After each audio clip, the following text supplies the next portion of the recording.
Hello guys, അപ്പോൾ ഈ വീക്കെൻഡും പതിപോലെ ഞാൻ പുറത്തേക്ക് ഇറങ്ങിയിട്ടാ. വീക്കെൻഡുകളിൽ പുറത്തേക്ക് ഇങ്ങനെ കറങ്ങിയടിച്ചെടുക്കാൻ എനിക്ക് ഭയങ്കര ഇഷ്ടമാണ് കേട്ടോ. നല്ല ചൂടുണ്ട്, എന്നാലും ഒരു കുഴപ്പമില്ല. ഇന്ന് പോയത് അൽവാദ മാളിലാണ്. കുറേ നാളുകൾക്ക് ശേഷമാണ് കേട്ടോ ഞാൻ അൽവാദ മാളിൽ പോകുന്നത്. അവിടെ ചെറിയ ചെറിയ മാറ്റങ്ങൾ വന്നതായി എനിക്ക് ഫീൽ ചെയ്തു. പ്രത്യേകിച്ച് കാര്യങ്ങളൊന്നും അൽവാദ മാൾ പോകാനുണ്ടായിരുന്നില്ല. ജസ്റ്റ് ഒരാളെ മീറ്റ് ചെയ്യാൻ വേണ്ടി മാത്രം പോയതാണ് കേട്ടോ. അങ്ങനെ ഞാൻ ആദ്യം തന്നെ ഒരു സ്പോർട്സ് ഷോപ്പിൽ പോയിട്ടാ. സ്പോർട്സ് ഷോപ്പിൽ പോയി എല്ലാ കാര്യങ്ങളും ജസ്റ്റ് ഒന്ന് അവിടെ എന്തൊക്കെ കളക്ഷൻസും കാര്യങ്ങളൊക്കെ ഉണ്ടെന്നൊക്കെ നോക്കി. അതിനുശേഷം വീണ്ടും ഞാൻ പുറത്തേക്ക് ഇറങ്ങി ഇങ്ങനെ കറങ്ങിയടിച്ച് നടന്നു കേട്ടോ. അൽമാദ മാളിൽ ഇങ്ങനെ കറങ്ങിയടിച്ച് നടക്കാനും ഒരു പ്രത്യേകതയാണ്. ഷോപ്പുകളിൽ കയറി ഇറങ്ങി നടക്കുമ്പോൾ ഓരോ കളക്ഷൻസും കാര്യങ്ങളൊക്കെ കാണുമ്പോൾ ഒരു പ്രത്യേകമായിട്ടൊരു വൈബ് തോന്നും. അങ്ങനെ സ്റ്റുഡിയോയിൽ കയറി. സ്റ്റുഡിയോ അൽവാദ മാൾ വന്നതിന് ശേഷം ഞാൻ കറങ്ങിയിട്ടില്ല കേട്ടോ. അവിടെ നിന്നപ്പോൾ അത്യാവശ്യം വലിയ ഷോപ്പാണ്. കളക്ഷൻസ് വളരെ കുറവായിട്ട് എനിക്ക് ഫീൽ ചെയ്തത്. അൽവാദിലെ മെയിൻ എൻട്രൻസിൻ്റെ ഭാഗം ഇതാണ് കേട്ടോ.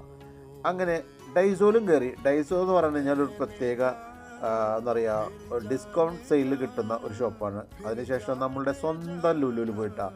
ലുലുവിലൊരു വട്ടം വലം വെച്ച് വരിക എന്ന് പറഞ്ഞാൽ ഏതൊരു മലയാളിയുടെയും ഒരു ഇഷ്ടമാണല്ലോ. എന്തായാലും നല്ല ഓഫറുകൾ നടക്കുന്നുണ്ട്. വെക്കേഷനാണ്, അതിൻ്റേതായ ഓഫറുകളും കാര്യങ്ങളും ഉണ്ട്. അതിൻ്റെ പോലെ തിരക്കുമുണ്ട് കേട്ടോ ലുലുവിൽ അത്യാവശ്യം.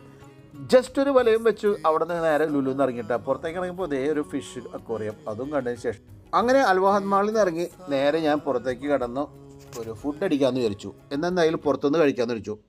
അടിപൊളി ഫ്രഷ് ബീഫും അടിച്ച പൊറോട്ട ഇട്ടാ.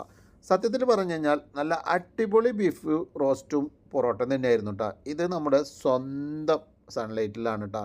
സൺലൈറ്റ് ഫുഡിനെ കുറിച്ച് ഞാൻ വല്ലാണ്ട് പുകഴ്ത്തുന്നില്ല. എനിക്കിഷ്ടമായി. നിങ്ങൾക്ക് പോയി കഴിച്ചു നോക്കൂ. ഇഷ്ടപ്പെട്ട് കഴിഞ്ഞാൽ അറിയിക്കൂ കേട്ടോ. ഇത്രയൊക്കെ ഉള്ളൂ ഇന്നത്തെ വീഡിയോ. ചെറിയൊരു വീഡിയോ ആണ്. എല്ലാവരും സപ്പോർട്ട് ചെയ്യണേ.